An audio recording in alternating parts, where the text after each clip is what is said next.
All right, we're gonna be watching me playing Junker Queen and Orisa. This is on New Junk City, and it is Masters 5. So I've been sick for quite a bit, again, and so I haven't been doing any reviews or anything like that because I've been coughing nonstop through it. But I managed to get the patch today, booted up, and played some. I played a quick play game as Soldier, right? And getting ready to play competitive. Tried to queue as competitive for DPS, queued for 5 minutes, gave up on that, and then I was like, I guess I'm gonna play tank this season until otherwise, until I have some other the queue times change at least. So I played as tank, went through my placements. I was 5-5 in placements. Placements were insane. It's like so volatile because everyone has been like kind of shrunk back towards the middle. And what is really amusing is like basically every single game that I'm in has GM players in it through the placements like nonstop. And the games were like very hard. Like it was not like easy steamrolls. Like every game was like super hard because the average skill level was like very high. I was like shocked at how. I mean, I knew it was gonna be like some kind of wonkiness, but I was like really shocked, maybe possibly because some better players returning or whatever it ends up being. I was like shocked at how um, highly ranked this is. So like even looking at this game, for example, the enemy tank in this game, like keep in mind this is a Masters 5 game, right? The enemy tank on in this game was GM4 last season. I think the season before that they were like GM2. So like to give you like perspective, in like the games are all wonky. Like you'll run into people like way higher rank like playing in much lower ranks because of like the soft reset of moving back people back towards the middle. Over the long run, this is not going to matter at all. Like you're going to go to whatever rank you actually belong, but it's just like really funny to be playing the games where I'm like, oh wow, the enemy tank is like far better than I expected, or like the enemy DPS are like amazing, or the enemy supports are amazing, and it just kind of throws things off. Anyway, quick thoughts about the mechanics in general. I think that overall, I think it feels fine. I think that pretty much the biggest con here are the heroes that rely on one shots very possibly need to get another look, and I think that Blizzard's probably aware of this in terms of like what needs to happen. I think that you look at heroes like Junkrat in particular, no longer be able to one-shot heroes, like dramatically changes what Junkrat can do, which I think is really unfortunate because I think that's actually totally fine. I'm totally fine with Junkrat's one-shot because it's both very skill-based and it's also very situational. You'd be super close to one-shot somebody with it. So I don't think anybody was complaining about Junkrat's like one-shot compared to like Widow or Hanzo. So I suspect they're going to do another balance patch later to try to address some of those concerns. I think that being able to hit more feels good. I think that it, to some extent, I would say reduces the skill ceiling a bit. Um, I know the tactile feedback of like hearing the dings and like feeling the shots land feels good. I think that like hit scan heroes in particular are probably very are feeling really good. Like it's like anybody who doesn't rely on breakpoints, right? I think does super well here, right? So when I play soldier, you don't typically rely on breakpoints. Like obviously Helix is a possible breakpoint, but like generally speaking, it's not that big a deal to fire a few more bullets into them before you pop the Helix rocket. So I think that all feels fine. From a DPS perspective, I think from a tank perspective, it feels like super great because most of the tanks have unreliable like attacking weapons to begin with. It's one of the reasons why like DPS are better than them in actually dealing damage. Like if you look at Orisa, Orisa does like 135 damage a second or whatever, right? But because of how even though her projectiles are relatively large, it's like they're like kind of slow moving. It's kind of wonky to try to hit people with it. You rarely ever achieve that damage.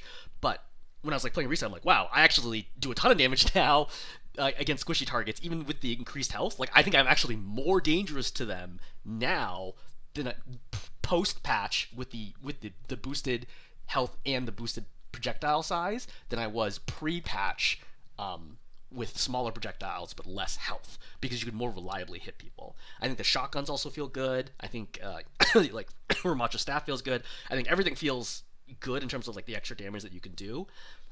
I do think that kind of the health scaling means that tanks have proportionally, I think I would say less health than they did previously, and with combined with the DPS passive of reducing healing by 20%, I think tanks effectively have less health. So I find myself dying at times where I'm like, I feel like I should have lived here, and then like kind of working through my head and I realizing that's part of all the changes. I need to like pop defensive cooldowns or play a little safer than I would expect compared to where it was previously, which is totally fine. Just noting. Anyway, let's go to this game. This game's a pretty one-side steamroll. It's like 3-1 But I think it's still worth talking through and just kind of exploring like what kind of goes on here and decisions I make. And one thing that I want to point out here is steamrolls. Sorry, steamrolls are still useful to analyze. I've talked about this. Even steamroll losses are you could utilize to understand like why was the steamroll loss, like why was it so one-sided? What could I have done a bit differently to affect it? But steamroll wins can also be effective because it's really important to note what was my role in it, right? If my role was very minimal in it, I think there's not a lot to analyze. But if I'm a significant part of that steamroll win, which in this one I am, that's useful to analyze or at least to talk about to other players so they understand like, look, how do you turn close wins into steamroll wins? Right? Because that's the same skill that turns close losses into close wins. So let's watch through this. Gotta turn the sound. So jumping forwards, we come through. All right. See, this Ramatra, I really shouldn't have thrown that knife. I knew right away. I was like, oh, that's silly. One thing to note is that I have not played competitive tank in like 3-4 seasons now, so I'm still rusty at some of this stuff. I think that and this is going to show up a few times in this game, if I had been playing tank regularly, I wouldn't have thrown that knife. It seems like such a small thing, but it's not actually, because if I wait this shield out or I go to the side, that's possibly a pick opportunity. So I'm giving up a pick opportunity. Even if it's a 10% chance, that's 10% chance to win the fight straight up, and I just wasted it by throwing into the shield. Just a note there. Okay, so what's my plan here? I'm going to hold right here as long as I can, right? I can't really go anywhere else here, but I'm also preventing my team from getting run over by holding onto this spot. If the Ramatra tries to push into me, great, I have axe, right? Excellent sustain here. So he tries to push into me, I pop shield here. I don't know why lamp got popped, right? I axe him. So the axe there is partially for the damage, but mostly for the sustain on me, right? Because the axe is going to give me... I feel like they just changed it again, but... I feel like it used to be 60 healing, which is like 120 health. It's a significant amount of health. So, and then I'm going to just keep working him down. And you notice, after this, I'm going to hit him with a knife. So why am I hitting him with a knife right now? Because I understand that he is low already, and I'm going to pull him back when the time is right. And you see I'm waiting to pull, because I want to get the maximum distance. If I pull him when he's really, really close, he's not going to move very far, right? If he's already here, he's going to get pulled to here. But he's over here, he gets pulled much further, which makes it harder for him to retreat. So now, I pull him forwards. He dies. Great. So, just killing and struggling for a second. Hit the Torb. Axe. Shot. Good. Try to go with Yana. She sleeps with me. Fine. It is what it is. There's a Zen right here. Fine. I don't care. Knife the Yana. Great. So, they're going to come in again. Okay, cool. They have Mei, so I understand. Look, I cannot play in this room. If I play in this room, I get walled off. I die. So I'm going to play outside of the room, chilling, waiting for them to come in, right, working them down. He blocks that one. I think that knife was okay. Okay, so we're going to hold this corner right here, because I don't want them to get any more space, right? I want to try to confine them into this one small area as long as I can. So I don't want to give any more space here, because I can safely play here for now. Notice that I get low-ish there, but I don't pop shout, because I don't expect that anything can kill me right now. 223, I get back around the corner. Right, 223, I should still be able to get healed by my BAP, right, or Mercy in this situation. I should not actually be in danger right now, so I'm not popping Shout intentionally. Shout is a massive cooldown, right? Without Shout, you're very, very vulnerable, Junker Queen. I missed the knife. Right? Still playing close here. So now, this is kind of an important moment. So the Zen has flanked my left, which is a really, really good play on the Zen's part. So the Zen is on my left, which is shooting here, and then we also have the enemy who are attacking here. Now, in this situation, what do? Well, one option is push towards the Zen, but that's not going to do anything, right? I'm gonna come down to low ground, and then what? The Zen just walks away, and then their team pushes into my team, and we lose. So I can't go this way, right? I can't go towards the Zen. I can't stay where I am, because the Zen is going to discord me and apply damage to my back, and I'm going to die. So my only option here is to go into the attack. It's interesting, there's actually a common tactic in military strategy as well, where when you get ambushed, they often say that the best option is to run into the direction that you're being ambushed from, because it's the direction they least expect you to go, right? Because the ambush is often set up in such a way that they're going to prevent you from escaping, and they have, traps or, forces set up such that there's no way for you to survive if you go in other directions. But if you go straight at them, they're not expecting that, because they're expecting you to be scared and to run away from them. And if you go directly at them, that can be very, very effective. So this is that type of situation where right now my goal is, look, I'm already stuck into a bad situation, right? I don't want to be here, But if I go straight into them, especially if I can get a double axe right here, there's a possibility that I can survive. And I'm going to pick the best option I can right now, because I've already lost my BAP, right? This is a 4 and 5 situation. So I shout, go for the axe, right? Hit the Mei, drop down. I'm going to one-tap the Mei, which is great. So the Mei should have blocked here, but I don't think she was expecting to get killed so quickly. Yeah, so she could have blocked here. She has blocked, but she doesn't use it, which was a mistake. And from here, we've evened it out. Once again, knife the Ramatra, just working him down. Axe. Gets the kill. Alright, Zen's gonna walk out, he's gonna die. I'm gonna finish the Torb, and we're good. Okay, next point. So first point went smoothly. Next point, things are gonna go wrong. So I pull the Mei in, block is popped, right? We got Disruptor shut down. I'm like, look, really good opportunity for me to get a pick in the Mei, and then we're gonna kill her with axe, and like she'll like, even if she walls off, like I'm fine here, I have ultimate, etc. I did not expect her to have ultimate. So it's kind of interesting because we won the first point like very handedly. So I was surprised that she had accumulated enough damage to have ultimate right now. I guess I shouldn't have been, but that was just like what was going through my head. I did not expect her to have ultimate, and she did. I didn't expect her to pop right here. It actually ends up being a very, very good play. So she pops ultimate right here, and I'm like, oh shoot. My instinctual reaction right now is to immediately pop my ultimate, because if I hit, first of all, it's going to get me out of her ultimate. Second, it's going to hit like 3, maybe 4 heroes right now. This is going to be absolutely huge, and this will allow me to turn it. If I land this right now, this would be like fight winning, because I would get all 3 people. I would come back in, kill the Zen, right, force them all, and then that would be good. Unfortunately, they do just enough damage to kill me here. Again, they do a really good job popping through, walling off behind me as well. Lamb can't get to me, and then we end up dying. Okay, so I come out as Junker Queen. This was already a mistake. I should have switched, but I just wasn't thinking right now. Again, I think that being rustier at tank means that some decisions you make are slower and worse, and that accumulates and results in more games that you lose, right? But you shake off that rust as you play more. So we're gonna come in. You'll notice that I'm not trying to take this bottom angle. I think you should basically never push this way unless you're playing dive, because you just get shot at the whole way, right? There's no cover. You should be taking like one of the ends in particular, and possibly going far side, but like that's not really something the tank's gonna do typically, right? Tank picks one angle and the DPS play the other way. I'm gonna trap you in the corner. Mei slow is super annoying because it throws off your aim too. Because if you're used to using your crosshair to aim, or sorry, your movement to aim, you'll notice that I'm off right now because I'm using my movement to go this way, so which would put my shot on target. But because she's slowing me, it's like becomes harder and harder to aim because I can't use my movement to aim, and it slows it down. Just a note why. I think some people probably, I'm sure most people feel like that, where like it's really hard to shoot while you're being slowed because you're instinctively using your movement to aim, and that's why. I axe for the sustain, right? Try to pull the ram back. Right, shield gets, or wall gets popped. Both wall and window gets popped. All right, he gets nanoed, and I was like, okay, this is not gonna work. And then I just died. That's fine. So they're pretty much gonna cap that. I'm gonna switch to Orisa. Why am I switching to Orisa here? Well, Orisa against Ram, totally fine, no problem with that, right? Orisa against Mei, excellent, right? I love playing Orisa against Mei because all your abilities can counter what Mei does, right? You can get out of her ultimate, you can eat her ultimate, you can pop fortify and walk through her ultimate, you can javelin her into things, like it burst her down, like it's super great, right? Orisa totally fine against Ana, right? Orisa's fine against Torb, Orisa's fine against Zen. So just all in all, perfectly happy to play Orisa here.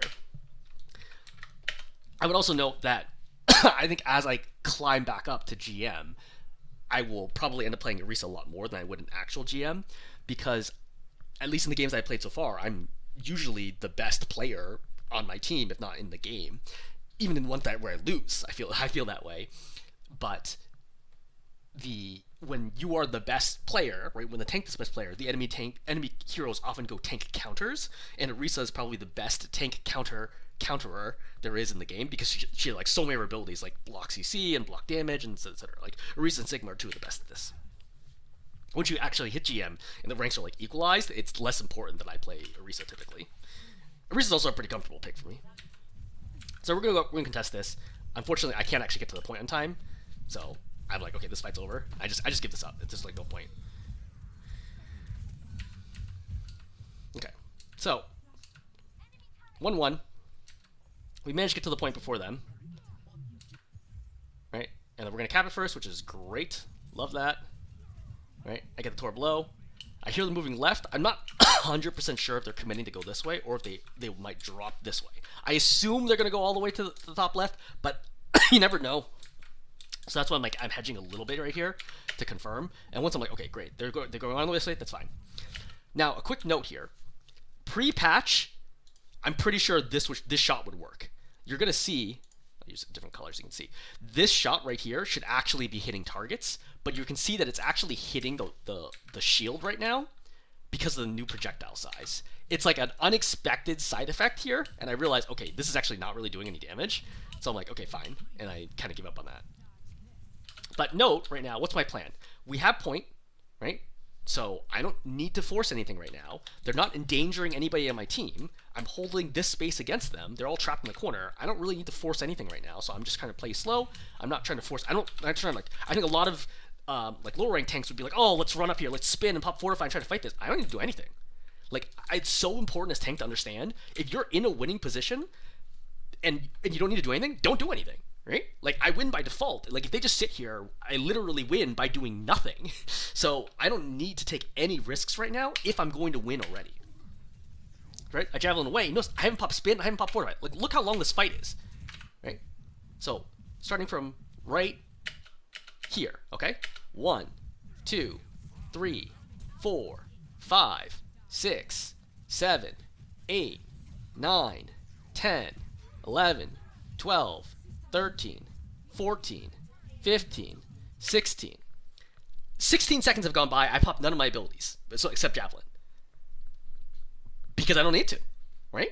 But the thing is, as long as I hold my abilities, they can't walk on me, right? If they try to be like, oh, let's push into Orisa, I have spin and I have fortify, right?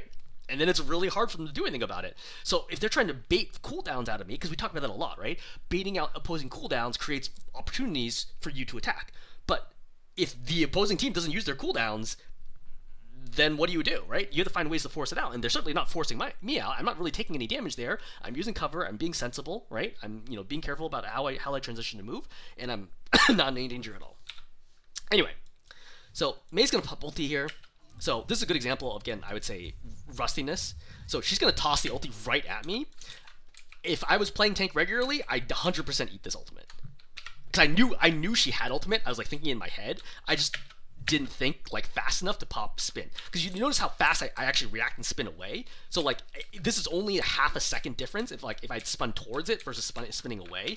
Obviously the spin is like reacting to the fact that it's landed. But I would have 100% eaten this ultimate. Either way, it didn't feel like a great ultimate to me. Like I saw the positioning of it and I'm like, I don't think this ultimate's actually gonna get anybody. Yeah, it's actually not gonna get anybody. One thing to note, while there are GM players in the games, there are plenty of players who are not GMs. There are also like other random hodgepodge players who are thrown in there where I'm like, wait, what are you doing in this game? Again, this is what happens when you have rank compression. Like you can just feel that some of the players don't feel as strong. Anyway, burning people down. I popped fortify here. So this is kind of an interesting thing that just to note is I think that on Orisa you need to pop fortify sooner than ever. I used to be a lot more stingy about it and pop it when I was lower.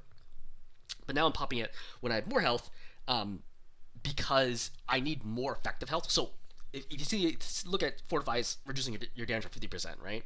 It's actually I think like 45% or something, but it's close to 50. We'll say 50. So it's going to double whatever your current health is. If you have 300 health, it gives you 600 health. If you have 500 health, it gives you 1,000 health. So popping it when you have 100 health is not that helpful. It gives you the bonus armor as well, but like ignoring that for a second. Popping on your low health is not so helpful unless you're also being healed at the same time. But popping on your more health is much more helpful because you have more effective health, but the problem is they might just ignore you during the fortify, / you might not have anything that you can actually do with it. So it's kind of a tricky tightrope to walk. I think one of the biggest distinguishing factors between better Orisas and worse Orisas is when you pop your fortify is massive. Right now I'm popping fortify because I already understand we have an advantage, and there's a very good chance that my supports are focusing on damage as well right now. I just want to make sure I don't get burned down here. Popping fortify guarantees I survive this fight, and it means I can do whatever I want for the next like 4 or 5 seconds, so it means I can kill people. That's what's going on here, by the way. That's why I'm popping fortify right now. I simply know there is no downside to me popping fortify and only upside. And that's like another way to frame it. Alright. So pop right here.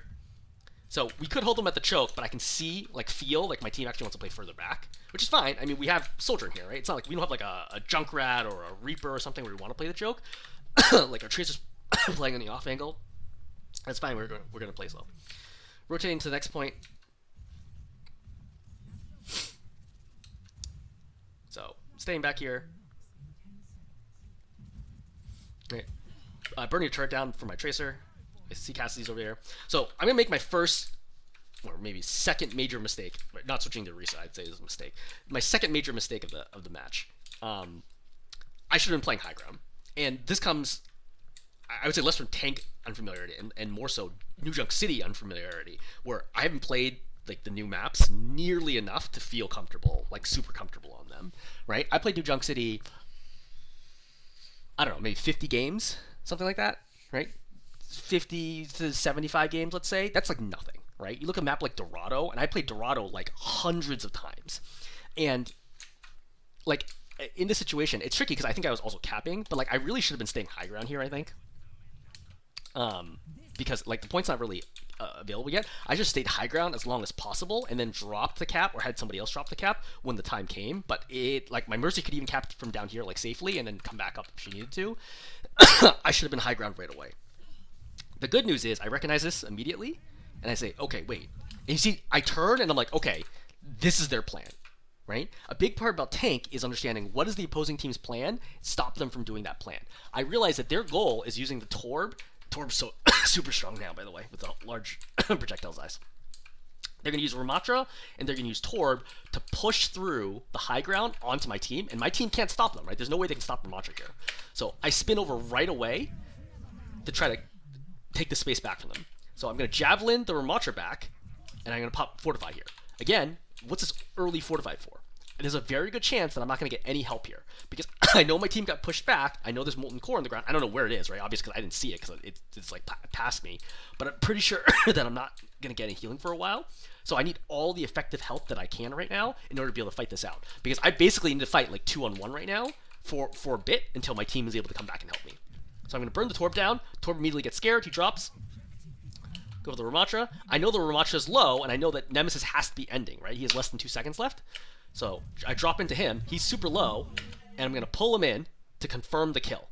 Now, the other reason why I'm popping this right now is because my Fortify has just ended. So you see that my Fortify just ended. I have no time left on it, but I understand that I'm still in a very vulnerable spot, and I can get killed. I can also hear the Cassidy's close behind me, so I'm going to pop Fortify right now, and I'm going to suck them both in.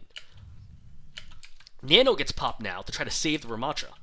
But remember, Ramatra doesn't have block. If he has block here, easy survival. But without block, he only has half damage from Nano. So, sorry. Oh no, like he's still in a tremendous amount of trouble. So from there, I burn them down. Cassidy's low. Javelin was going for the Cassidy, but Ramatra walks into it. I know the Cassidy's low already because I saw the whole time. I'm looking for the kill on Cassidy. Still looking for it. I probably don't get that kill pre-patch. Right? Cassidy's dead. Go into the Ramatra, right? Burn down the Ramatra. Torb's behind me. I know the Torb's behind me, right? I pop Fortify, right? Kill the Torb and trade out for him. And then my team is going to end up killing the Ramatra because now it's a 3-on-1. It's going to be 2-on-1, and then Tracer's going to come in. Like, the Ramatra can't do anything, right? This is a situation tank you never want to be in, right? You need to be more aggressive so you don't run a situation where your whole team is dead and then you just are there. Because, like, there's no way, even with just Mercy and Baptiste, there's no way the Ramatra can win that fight. But let's roll that fight back. Right? And this is a good point, again, that I'm trying to make about why steamrolls are still important to analyze to understand why was it a steamroll, okay? So in this situation, they're actually in a very, very good spot, okay? We get 2 of my team are super injured right now. I think my Tracer's gonna die at some point in time, right? They have good position here. They have good control, right? Their ultis are popped, but I'm basically gonna swing this fight, right? My Tracer's in. I think she's gonna die. Yeah, Tracer's dead here, but she kills Zen, right? Trades out. Okay, so it's 4-4. I'm going through. I pop my ulti. I force out Nano here, right? Because of my play, right? Understanding. Look, because without it, the Ramatra 100% dies, right? There's no way the Ramatra lives here without it. So I force out Nano with my ultimate, and like Terra Surge is not that great of an ultimate, so trading Terra Surge for Nano was excellent. But not only that, I'm still gonna get a kill out of it, right? Because I'm gonna kill the Cassidy for it, right? Great, kill the Cassidy. And then from here, so let's take stock again, right? So my DPS has died. So this is currently 2 supports, one of which is my Baptiste, who's nearly dead, right? So it's my Baptiste and my Mercy and me, and I'm currently facing off against 4 heroes right now, right? The Torb, the Cassidy, the Ramatra, and the Ana. And the Ramatra is nanoed. So this is a 3-on-4 situation, and I'm at half health, and I have only spin. And despite that, I'm going to kill the Cassidy, right? Then neuter the Ramatra completely, because this punch did no damage during spin. That was very intentional, right? Try to burn down the Ramatra. You'll notice I went around the corner here to prevent the Ana from, like, grenading me. Like, even that's, like, such a little thing, but I knew the Ana grenade was going to be coming. So the Ana grenade she can't grenade me, she can't see me, right? And that's just like, okay, she doesn't have an angle. But Torb is here, and right now, like, I'm at 113 health against a Torb of 215. I know I have to land this javelin, right? See, Fortify right now gives me barely any health because I have so little to begin with, right? My effective health is only like 290-ish. So I have to land this javelin or else I'm going to die, right? 100% I die here without landing javelin. I land the javelin, and I kill him. And, like, with that, this is turned into a 2-on-1 situation. Now, my Baptiste also goes over here and kills the Ana, so great play by the Baptiste as well. But I played, like, a huge, like, really, really pivotal part, and my teammates, like, called this out too, of, like, turning this fight around and not even giving them a chance at winning this. Now, the bad news is they won the fight, or kept the point, from the Torb, I think, who jumped on. But no big deal. Alright, so you'll notice, let's think about this. What did they do last time? Well, their goal was they're going to climb up top left and they're going to push down my team, which makes sense, right? We have 2 really strong poke heroes here, right, with the Soldier and the Baptiste and the Mercy Pocket, so they want to clear this high ground. But this time, I'm not on point. I'm on top, which means I can completely stop them from walking through. So what do I do here? I just chill. I spin here. Why do I spin? Because this is a really good angle for him to actually get a lot of damage in my team, so I'm going to spin to get him around the corner. And I'm going to use this post right here as cover. I javelin. Yeah, see? This is a this is a really good example of, like, how things can change so quickly. I throw this javelin at the team, not because I'm going to get a kill. I know there's 0% chance I'm going to get a kill. But javelin does damage, good damage, and if you land into a wall and it stuns them, that's a good opportunity for somebody else to get the kill. So right here, look at the Soldier's perspective, right? Easy kill for the Soldier because the Cassidy is pinned against the wall. And, like, think about it. How much time does he really have to react to this, right? He comes out, javelin, instantly dies. The biggest part of that was me, right? Any soldier at, like, gold plus hits that shot, right? You didn't even need a headshot. A body shot would have killed, right? As long as it gets speared against the wall, that's an easy kill. But that javelin is important, right? So just having the foresight to be like, look, the javelin against the Ramata's not going to do anything right now. The Ramata's not going to die, right? It's not meaningful anyway. It's not trying to push through me. So throwing a javelin at his team to get a kill is a big deal. So, playing over here, right, chilling. So, one thing that I'm noting here is that because of how passive the Ramata's playing, I think there's a pretty good chance that he's actually getting burned down. Because he's getting shot by the Tracer in the back. So I'm like, oh, let me... So, as a quick, like, mental tip, if the other team feels scared to fight you, go fight them. Because if he's hesitating right now, there's a reason why he's hesitating. So you want to take the opportunity to take the fight to him, right? Now, window is also a big factor for this right now, where he's going to get burned down, and he's forced to block and walk through. All right, Trance gets popped right now. What's the goal? It's not to stop the Zen. Stopping the Zen is irrelevant, right? The Zen is not going to finish the Trance, like, right here. He's going to instantly die. So the Zen's going to look like he's going to walk past me, but it's not going to matter. He thinks that he can help the Ramatra go forwards, but that's not what's going to happen because I'm going to Javelin the Ramatra back. So Ramatra gets Javelin back, and I'm going to spin him off. I'm going to pop Fortify here because I'm expecting the Zen to, like, blast me in the head, right? So that's fine. So missing this Javelin was brutal. This is not a Javelin I should ever miss. But the good news is he takes so much damage here, he's going to die anyway. So we're good. And with that, that's basically the fight. The fight's won, game's won. It's not a lot they can do here. I would say this is another example where I don't think I would have hit this pre-patch. This is quite an ambitious Javelin through the corner of the wall.